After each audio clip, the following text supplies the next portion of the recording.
Oi pessoal, tudo bem?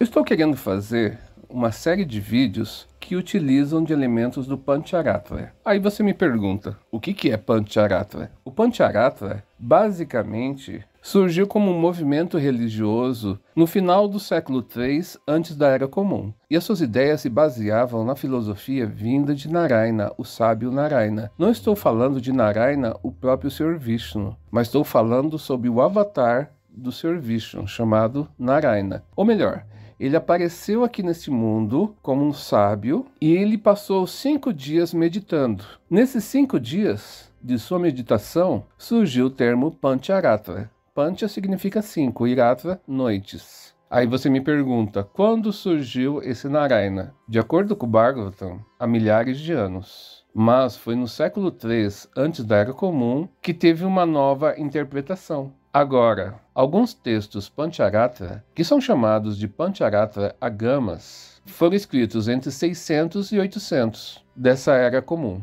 E embora tenha sido escritos há 1500 anos, esse termo na verdade era conhecido muito antes. Por exemplo, Adi Shankaracharya, que viveu no final do século II no sul da Índia, ele já fazia citações ao Pancharatra. E qual a filosofia do Pancharatra? A filosofia básica é que o Sr. Vishnu é o Deus central e o principal de toda a filosofia indiana.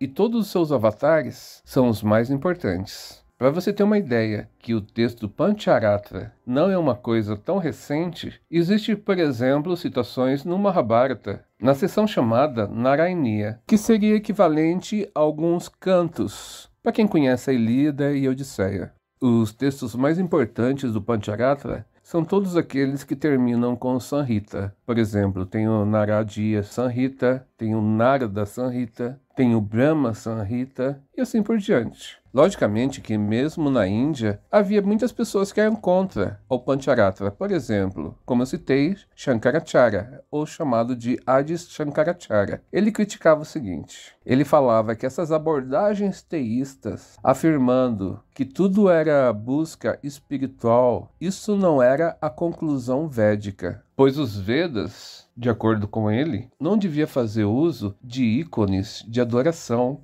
e devoção, pois a conclusão de Shankaracharya é que nós fazemos parte de uma grande energia. Explicando de uma forma mais simplificada, você é energia, portanto, você também é um energético. Ou melhor, você é Deus. Mas vários mestres posteriores chegaram à conclusão que Shankaracharya estava totalmente equivocado em sua visão sobre os Vedas, pois existe um Senhor Supremo, e nós nunca poderemos ser esse Senhor Supremo. Assim como uma pequena gota do oceano tem as mesmas qualidades do oceano, mas não tem a mesma quantidade do oceano. Ou uma faísca de um fogo, ele tem as mesmas qualidades do fogo. No entanto, a intensidade, a grandiosidade de uma fogueira são bem diferentes. Um dos grandes mestres do Vaishnavismo, que nasceu por volta do século XI, foi chamado de Ramanujacharya. Ele afirmava que o Sr. Vishnu é idêntico ao Brahman, que é mencionado no Vedanta. É o ser humano supremo,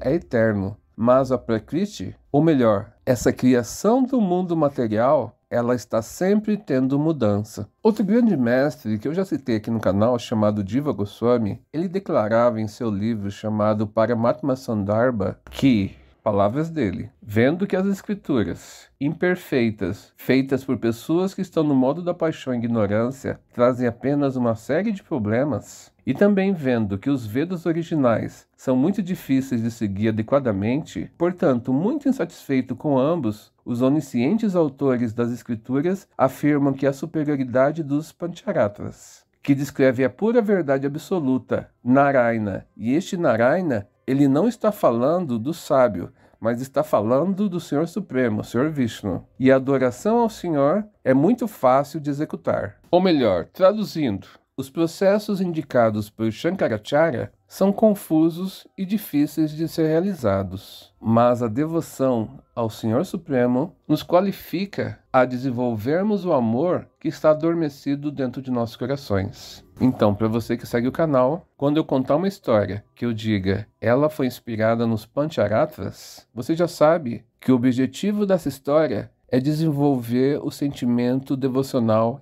dentro de cada pessoa, tá bom? Então, quer ajudar o canal? Curte o vídeo, compartilha, comenta aqui embaixo quais são suas opiniões, que elas sempre serão bem-vindas. Até mais!